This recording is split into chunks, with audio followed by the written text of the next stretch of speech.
Hello everyone. Today we will talk about the Auto Adjust Stream Resolution feature. First, open your application from the control panel. Next, click on the config icon for your app. Turn on advanced options. Now click on the streaming UI section. From here, turn on your Auto Adjust Stream Resolution feature. Now save your settings.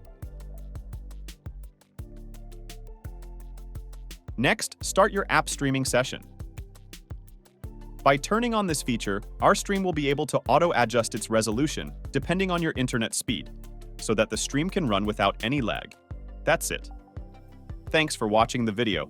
To know about our Unreal Engine pixel streaming service, visit our website www.eagle3dstreaming.com or contact our support system.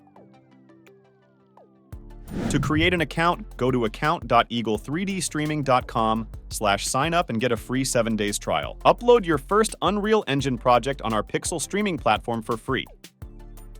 Eagle 3D Streaming, it's just easier.